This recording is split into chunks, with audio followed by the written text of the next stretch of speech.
մենք մեկ մոռանում ենք, որ մենք ապրում ենք շատ կարևորագույն եւ շատ բարդ տարածաշրջանում, որը ունի բազմաթիվ խնդիրներ։ Մենք ունենք պատերազմականին մոտ իրավիճակ սահմանում։ Մենք ունենք լրջագույն խնդիր մեր հակառակորդների հետ։ Աշխարհի գեոքաղաքական իրավիճակը այնքան լուրջ խնդիրների առաջ է կանգնած, որ Հայաստանը գտնվում է իրականում բարդ խաչմերուկում եւ 16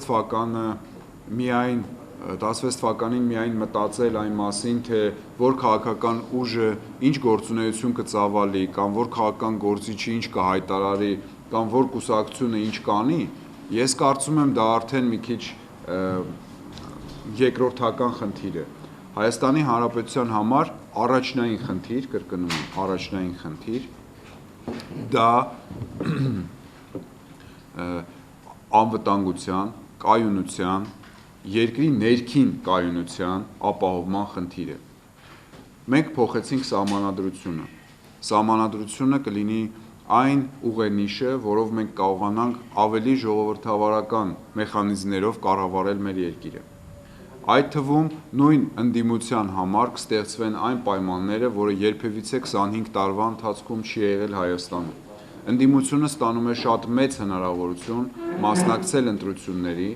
կարողանալ հաղթել այդ ընտրություններում եւ այսուհետ մենք չենք ունենալու գերկենտրոնացված իշխանություն։ Մենք այսօր ունենք նախագահի ինստիտուտ, ունենք կառավարություն, ունենք կառավարության առընթեր մարմիններ։ Իրականում ստացվում է ոնց որ մենք ունենք 3 գործադիր ֆունկցիաներ ունեցող մարմիններ։ Այսինքն սա իրականում բերում է իշխանության գերկենտրոնացմանը։ Սրա մասին մենք շատ ենք խոսել եւ 2016 թվականին ես կարծում եմ, երբ կսկսվի ազգային ժողովում ընտրական օրենսգրքի քննարկումները եւ քաղաքական թիվ 1 օրակարգի հարցը կդառնա ընտրական օրենսգրքի փոփոխությունը եւ նոր օրենսգրքի ընդունումը, Բարգավաճ Հայաստան կուսակցությունը իհարկե պատրաստ է նաեւ այս հարցով անել ամեն ինչ, մասնակցել քննարկումներին, առաջարկություններով հանդես գալ թե խորհրդարանում, թե լսումներին, թե ընդհանրապես, որպեսզի կարողանանք ունենալ մի այնպիսի օրենսգիրք, որը առաջին հերթին բխի նոր սահմանադրության դրույթներից եւ կարողանա 2017 թվականի խորհրդարանական ընտրություններին ապահովել քաղաքացիների գրեթե լիարժեք, ազատ, անկախ եւ թափանցիկ մասնակցությունը այդ process-ին։ Այսինքն ամենասկզբի քայլից մինչև ամենավերջի քայլը պետք է լինի թափանցիկ եւ ավելի ռեալ, քանի որ մենք անդադ խոսելու ենք անվստահությունից, ընտրակեղծիքներից եւ տարբեր այլ բաներից, մենք պետք է խուսափենք այս համակարգից եւ ներդնենք այնպիսի համակարգ, որ քաղաքացիները վստահեն, այլ ոչ թե ամեն ընտրություններից կամ հանրաքվեներից հետո ձևավորվի մի խումբ, որը կարծես թե ինչ էլ լինի, իրենք պետք է անպայման խոսեն ընտրակեղծիքների մասին։ Եվ այս թեմայի շուրջ ես հասկանում եմ, որ այս հարցը կրկին դեռ արդիական է, կուզենայի նաև մեկ հարցով անդրադառնալ սահմանադրական հանրաքվեի վերաբերյալ սահմանադրական դատարան դիմելու այդ թեժ քննարկումներին եւ ընդհանրապես մամուլում տեղ գտած տարբեր կարծիքներին, ասեմ նաեւ, որ այն ուժերը, որոնք բարձրաձայնում են տոտալ ընտրակեղծիքների մասին, պետք է գոնե ունենան էլեմենտար հաշվարկելու հնարավորություն։ Մենք ունենք փաստացի տվյալներ, եթե ես չեմ սխալվում, 78 տեղամասերում տեղի ունեցող բողոքարկման գործընթացների վերաբերյալ։ Հիմա նայեք մի իրավիճակ, վերցնենք հաշվարկ, եթե նույնիսկ այդ 78 ընտրատեղամասերում տեղի են ունեցել 100%-անոց խախտումներ, որը ես բացառում եմ, այսինքն պրակտիկորեն դա անհնար է, որ այդ 78 տեղամասերում 1000 ձայն կեղծվել է եւ այնտեղ 1000 ձայն ոչ է եղել, 2 ձայն էլ այո օրինակ, հա։ Ուրեմն նույնիսկ իրենց ներկայացրած այդ ցուցանիշներով եւ բողոքարկված տեղամասերով, եթե այդ բոլորը գումարես իրար, Հայաստանի 1997 տեղամասերից ընդամենը 78 տեղամասում է առաջացած խնդիր, որը կրկնում եմ, անհնար է, չէ՞, որ բոլոր տեղերում 100%-անոց փոխված լինեն տվյալները։ Նույնիսկ այդ դեպքում անհնար է, որ դա ազդի հանրաքվեի արդյունքների վրա։ Այսինքն սա ինչ է ստացվում, որ մարդիկ չունենալով այնքան ռեսուրս, որ կարողանան պահպանել իրենց ձայները, չունենալով այնքան մարդկային ռեսուրսներ, որպեսզի լինեն բոլոր 1997 տեղամասերում, մի քանի տեղամասերում ստեղծված խնդիրները դարձրեցին միջազգային, չգիտեմ ինչ բարձր սկանդալ, սկսեցին ցույցեր անել, սկսեցին բաներ խոսել, բայց քանի որ հասարակությունը այդ ամեն ինչը շատ լավ հասկանում է, այդ դեմ ձայների նույնիսկ 10%-ը դուրս չեկավ պայքարելու, որովհետև հասկացավ, որ հրապարակում կանգնած է, կրկնում եմ, արձակուրդային եւ բյուլետեն գնացող ընդդիմություն։ Այդ ընդդիմությանը որևէ մեկը երբևիցե չի վստահելու։ Հասարակության մեծ մասի 50%-ից ավելի այլ է քվեարկել։ Իմ կարծիքը այստեղ երկրորդական է, մենք ունենք փաստեր եւ տվյալներ, մենք ունենք հանրաքվեի արդյունքներ։ Կա հանրաքվեի արդյունք, հանրաքվեի արդյունքը ամփոփված է եւ կրկնում եմ, եթե մենք նույնիսկ փորձենք միասին վերլուծել եւ ինչ որ կարծիքներ հայտնել, կրկնում եմ, եթե ունենք մենք տվյալ 78 տեղամասում տեղի ունեցող վերահաշվարկների եւ բողոքարկման process-ների վերաբերյալ եւ եթե տեսականորեն ընդունենք, որ այդ բոլոր տեղամասերում տեղի ունեցել տոտալ կեղծիքներ, ոնց որ իրենք են ասում, ապա ինչպես կարող եք մեկնաբանել, որ այդ արդյունքը կարող էր ազդել իրական արդյունքի վրա։ Պարզ չի, որ սա արդեն իրականությանը չի անպատասխանում։ Եվ ավելին ասեմ, իրավապահ մարմինները հարուցել են քրեական գործեր այս առումով եւ քննությունը ընթանում է եւ կրկին որևէ մեկը չի կարող մեղադրանքներ ներկայացնել, որ կեղծիքների կամ բողոքների վերաբերյալ դիմումները չեն քննարկվել, արհամարվել են, չկա նմանատիպ բան, այսինքն յուրաքանչյուր բողոք իրավապահ մարմինների կողմից գտնվում է ուշադրության ներքո եւ մենք բոլորս դա տեսնում ենք։ Այսինքն մի բան է խոսել, հայտարարել ինչ-որ բաների մասին, մի բան է իրականությունը։ Եվ ես կուզենայի, որ այս հարցի վերաբերյալ էլ մենք դնենք վերջակետ եւ հասկանայինք, որ այդ 27 ստորագրություն հավաքող ուժերը, այդ 27 ստորագրությունը բնական է հավաքում էին հասկանալով մի պարզ բան, որ առջևում 2017 թվականի խորհրդարանական ընտրություններն են։ Եվ հանրաքվեի կարծիքներ, հանրաքվեի արդյունքները բողոքարկողներն էլ հասկանում են մի պարզ ճշմարտություն, որ պետք է անպայման շատ բարձր գոռալ, շատ բարձր քննադատել եւ շատ բարձր ինչ-որ բաներ խոսել, որպեսզի 17 թվականի ընտրություններին իրենք ունենան գոնե թեթևակի շանս հայտնվելու կրկին Հայաստանի Հանրապետության խորհրդարանում, նոր սահմանադրությամբ արդեն խորհրդարանում։ Սա կարելի ասել նախընտրական չստացված քարոզարշավի մեկնարկ էր, որը գնաց արձակուրդ։ Պարոն Բաբայան, դուրս են շրջանառում նաև, որ հանրապետականների այլ փոքրակերտիչներին մասնակից է եղել բարեկամների մասնակցություն։ Ուրեմն կարևոր հարց է կրկին տալիս, որովհետև այս հարցը կրկին մի քանի անգամ հնչել է եւ մենք այս հարցի շուրջ պատասխաններ տվել ենք։ Մեր տեղեկություններով տեղի ունեցել 3 ընտրատեղամասերում ընդամենը ԲՀԿ ներկայացուցիչի մասնակցությամբ ընտրախախտումների մասին տեղեկատվություն, 3 տեղամասերում էլ ճշտումները արված են եւ դրանք չեն համապատասխանել իրականությանը։ Կարող եք ճշտումները անել թե Բարգավաճ Հայաստան կուսակցությունից, թե այն տեղամասերից, որտեղ ներկա են եղել։ Այսինքն հենց առաջի օրը մենք երկումները տվել ենք Մալացիա Սեբաստիա համայնքի վերաբերյալ, որտեղ մեր հայրենի մամուլը գրել էր, որ Բարգավաճ Հայաստան կուսակցության հանձնաժողովի նախագահի մասնակցությամբ տեղի ունեցել որոշակի խնդիրներ, մենք անմիջապես արձագանքել ենք, որ տվյալ տեղեկատվությունը չէր համապատասխանում իրականությանը, տվյալ հանձնաժողովի նախագահը չէր Բարգավաճ Հայաստան կուսակցության ներկայացուցիչ եւ մեկ դեպք էլ կապված է եղել, եթե չեմ սխալվում, Ավանի տարածքային տեղամասերից մեկի հետ, որտեղ եւս մեկ անգամ ճշտվել է եւ այդ տեղեկությունները չեն հաստատվել։ Ես վստահեցնում եմ ձեզ, որ Բարգավաճ Հայաստան կուսակցության անդամներն էլ, որ տարածքներում, որտեղ եղել են վիճահարույց հարցեր, մասնակցել են բողոքարկման գործընթացին եւ որևէ մի անգամ չեն կարող Բարգավաճ Հայաստան կուսակցության ներկայացուցիչները աչք փակել տեղի ունեցող խնդիրների եւ տեղի ունեցած կեղծիքների վրա, եթե նման բաներ եղել են։ Եվ եթե կան նմանատիպ փաստեր, մենք պատրաստ ենք ձեր հետ միասին դիմել իրավապահ մարմիններին, որովհետև պատասխանատվության պետք է ենթարկվեն բոլոր կուսակցության ներկայացուցիչները, անկախ նրանից, թե իրանք որ կուսակցության անդամներ են։ Բայց վերադառնալով իրականությանը, ասեմ, որ կրկնում եմ, ընդհանուր առմամբ այս խոսակցությունները այնքան ուռճացվեցին, որպեսզի բերվի դա քաղաքական դաշտ եւ քաղաքական նշանակություն ստանան։ Բայց քանի որ դա չստացվեց, բնական է, որ արդեն որոշ ընդդիմադիր խմբակներ փորձում են օր ու գիշեր պախարակել եւ պատաբանել Բարգավաճ Հայաստանին իրենց ենթակա մամուլով։ Կրկնում եմ, Բարգավաճ Հայաստան կուսակցությունը զգուշացնում է այդ ընդդիմադիր կուսակցությանը, որպեսզի իրենք չփորձեն այնպիսի քայլեր կատարել, որից հետո Բարգավաճ Հայաստանը կարող է բացել որոշակի փակագծեր։ Ես ասացի չեմ ուզում ամանորյա տրամադրությունը փչացնեմ եւ անուն չեմ տալիս, հասկացողները եւ ինձ լսողները շատ լավ հասկացան եւ շատ լավ պատկերացրեցին։ Այսինքն 78 տեղամասերում քաղաքականների կողմից կաշառել չի բաժանել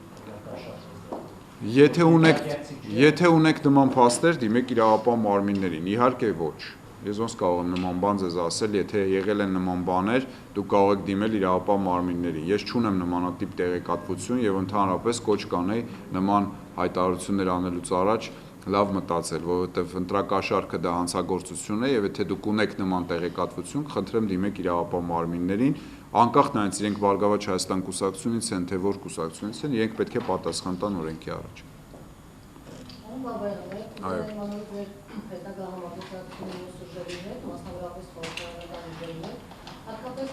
Դատելով վերջին ելույթների ազգային ժողովի արտիքները հնչում, որ Բարգավաճ Հայաստանը ավելի շատ իշխանական իրից է սկսել հանդես գալ, իշխանությանը մոտ արդեն ելույթներ է ունենում, հայտարարություններ են չեցնում, եւ նաեւ ասում է բաներ, որոնք նաեւ այսպես ասենք իշխանությունների սրտով են։ Եվ ավելի հաճախակի է ձեր կողմից հնչում քննադատություն, այսպես նաեւ ձեր ելույթները հաշվի առնելով ընդդիմության հասցեին։ Շնորհակալություն։ Ուրեմն նախ սկսենք նրանից, որ Հայաստանում փոխվեց ոչ միայն սահմանադրությունը, այլ Հայաստանում փոխվելու է քաղաքական մշակույթը։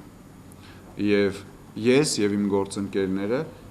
իրականում ձգտում ենք, որպեսզի Հայաստանում փոխվի քաղաքական բանավեճի մշակույթը, փոխվի քաղաքական պայքարի մշակույթը։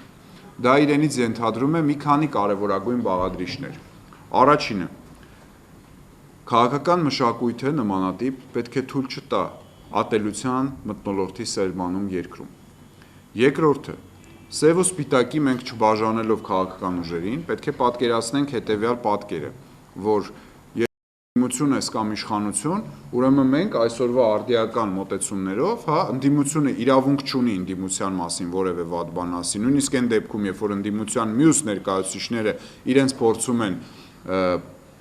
քննադատել կամ ինչ-որ ավելի վատ բաներ ներկայացնել իրենց մասին, սև PR-ի մասին է խոսքը գնում, ու աննպատակ, եթե նույնիսկ որևէ վատ բան չկա, փաստ չկա, բովանդակություն չկա, մենք անպայման պարտավոր ենք քննադատենք ընդդիմությանը։ Եվ հակառակը, իշխանությունը պետք է ամեն ինչ անի, որպեսզի քննադատի ընդդիմությանը եւ անդադ խանգարի ընդդիմության գործունեությանը։ Այսինքն խնդիրներ ստեղծի, եթե ինչ-որ մի բան ընդդիմությունն է առաջարկում, ուրեմն դա շատ վատ բան է, նույնն էլ ընդդիմությունն է, եթե հանկարծ ինչ-որ մի բան է առաջարկում իշխանությունը, ուրեմն դա ի սկզբանե վատ եւ դատապարտված բան է։ Մենք մերժում ենք այս քաղաքական մոտեցումը։ Հայաստանի Հանրապետությունում անհրաժեշտ են այս քայլերը, այս փոփոխությունները, որովհետև եթե մենք գնացինք այդ ճանապարհով, մենք ոչինչ չենք շահելու։ Եվ 25 տարի է մենք գնացել ենք այդ ճանապարհով։ Եկել է ժամանակը, որ մենք պետք է գոնե կարողանանք ինքներս մենք փոխենք դա։ Երկրորդ հարցի պատասխանը. երբևիցե մենք որևէ իշխանական ելույթներ կամ հայտարարություններ չենք արել, այլ հարց է, որ մենք արել ենք հայտարարություններ, որոնք կարող է ձեր գնահատմամբ եղել են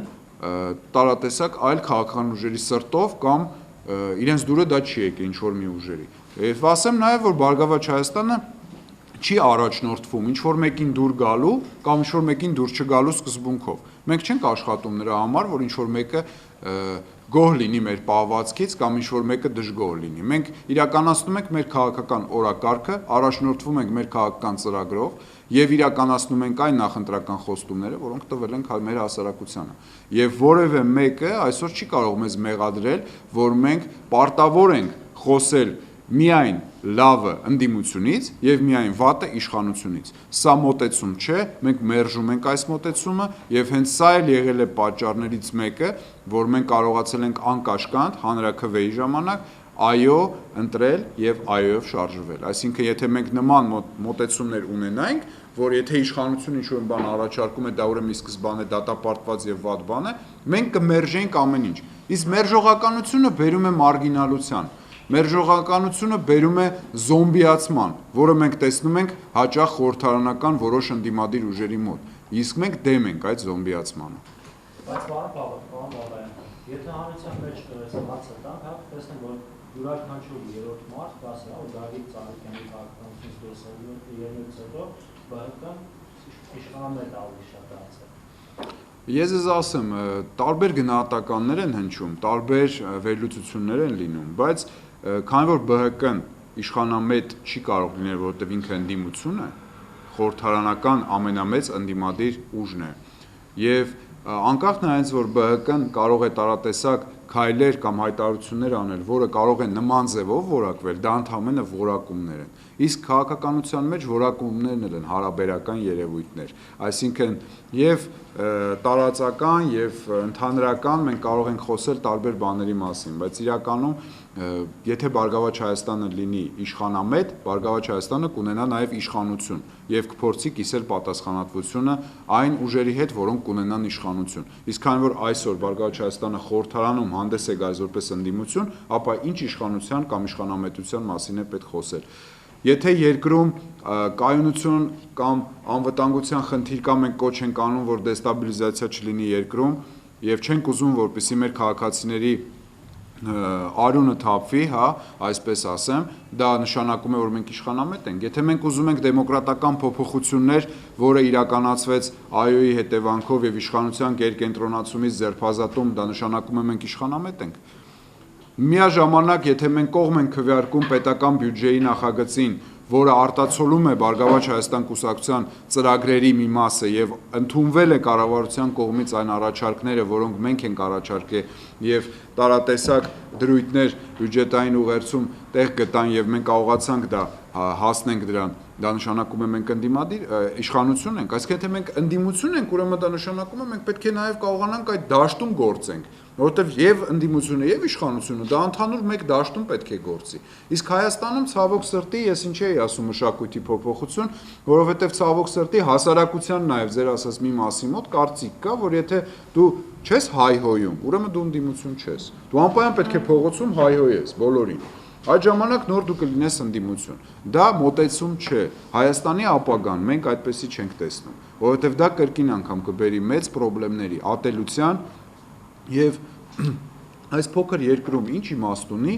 նման ատելություն սերմանել մեր քաղաքացիների մեջ։ Նույն ընտանիքներում մարդիկ սկսում են իրար հետ կռվել, իրար ատել, ինչա մեկը մյուս քաղաքական գործիչի կամ ընդդիմություն, իշխանություն ինչ-որ sense բաներ։ Այսինքն մենք ունենք խնդիր եւ այդ խնդիրը ընդհանուր կոնսոլիդացիան է եւ այդ կոնսոլիդացիայի համար մենք անելու ենք ամեն ինչ։ Բայց եթե վաղը հանրահավաք անի ԲՀԿ-ն, հաստատ այն ժողովուրդը մարդիկ չեն գա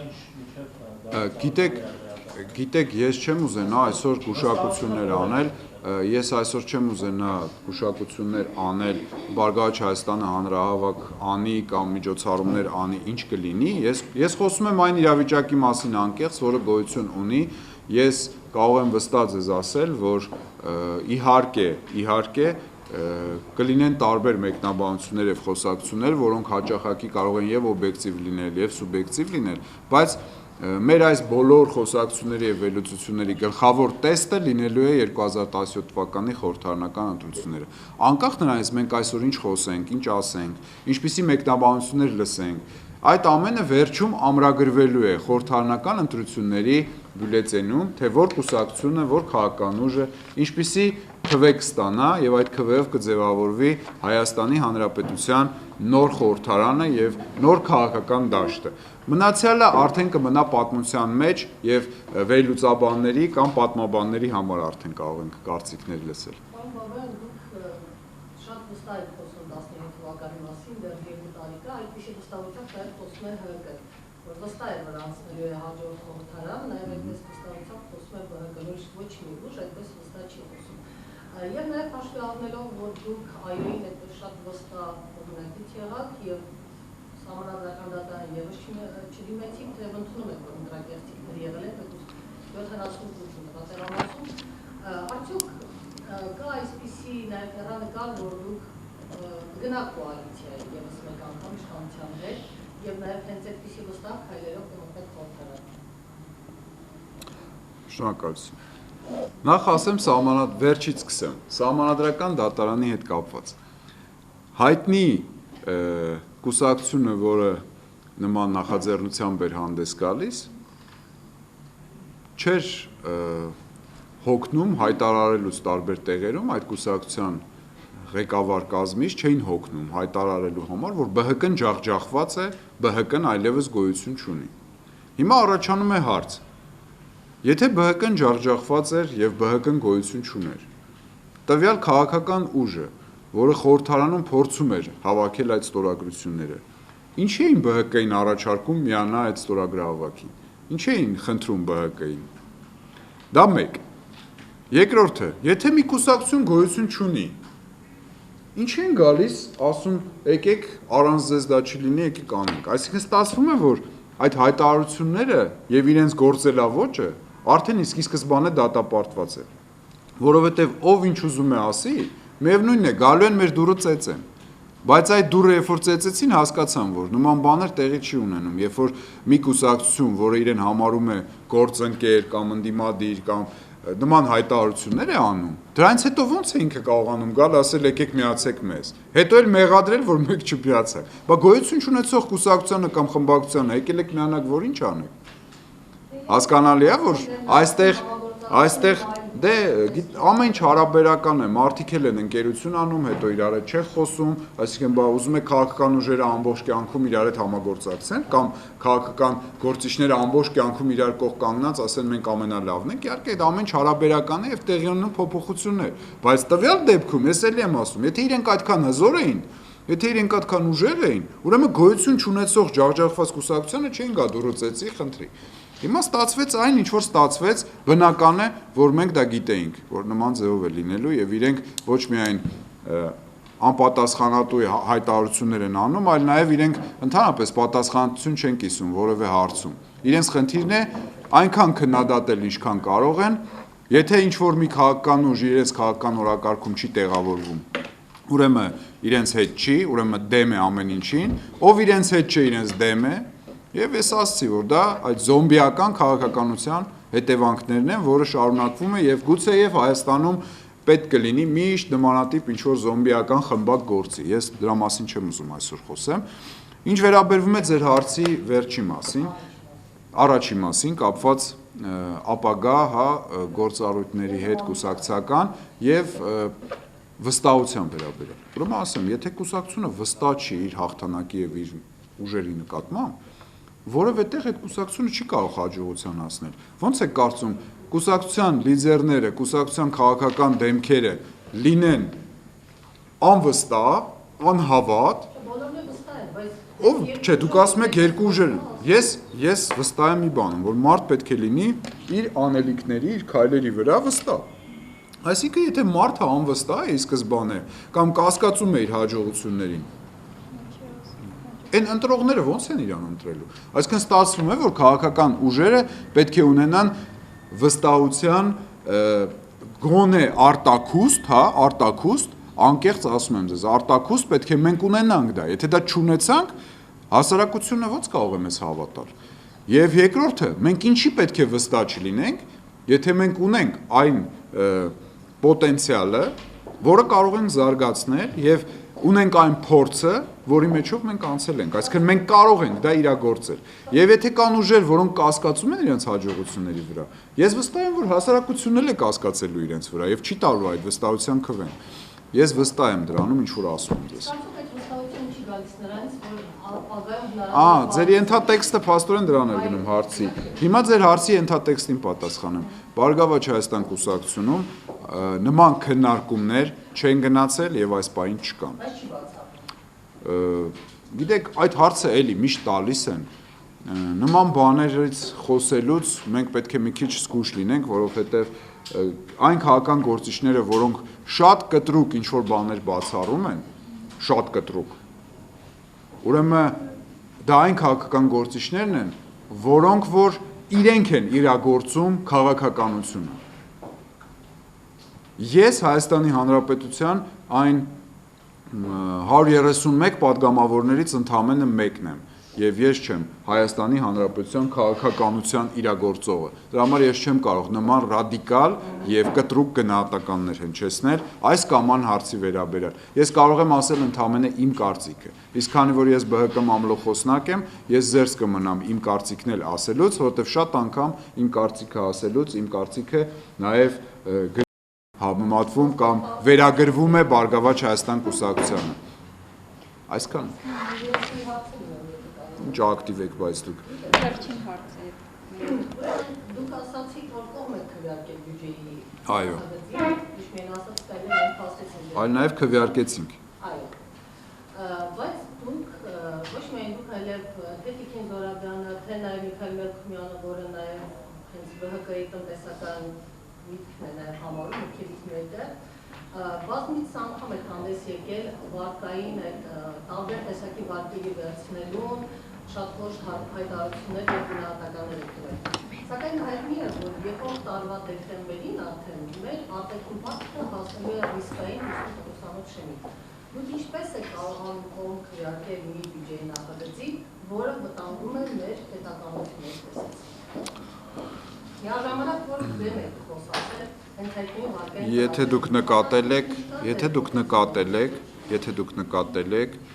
վերջի արտահերթ նստաշրջանի ժամանակ մենք կրկին դեմ ենք քվեարկել նմանատիպ մի վարկային ծրագրի, որը բյուջեի դեֆիցիտի լրացման հետ էր կապված, բայց մենք դեմ չենք քվեարկել այն որպես գաղափար կամ որպես վարկային հնարավորություն մեր երկրի համար, դրանք տարբեր բաներ են։ Մենք դեմ ենք քվեարկել զուտ մի պատճառով, որ մենք ունենք առաջարկություն, ներկայացրել ենք այդ առաջարկությունը խորհրդարանում, հնչեցրել ենք ունենալ ժամանակավոր հանձնաժողով այդ վարկերի վերահսկողության կամ արդյունավետության կամ ընդհանրապես վերահսկողական մեխանիզմների համար։ Հիմա դուք որ ասում եք նման կարծիքներ եք հնչեցնում, ես ասեմ ձեզ, ամեն դեպքում այդ վտանգները պետք չի դիտարկել միայն սուբյեկտիվ առումով։ Ես հասկանում եմ ձեր հարցի ենթատեքստը, բայց Հայաստանի Հանրապետության տնտեսական իրավիճակը այս պահին կախված է նաև Ռուսաստանի Դաշնությունում տեղի ունեցող լրջագույն իրադարձությունների հետևանքով, այսինքն դուք գիտեք, ռուբլու արժեզրկումը ավտոմատ ազդում է Հայաստանի Հանրապետության վրա, տրանսֆերների կրճատումը եւ ընդհանուր առմամբ մենք ունենք լրջագույն խնդիր արտահանման եւ ներմուծման հետ, այսինքն այս բոլոր խնդիրները, երբ որ մենք համալիր նայում ենք, գիտեք ոնց դեմ քվեարկելը դա ինքնանպատակ չի,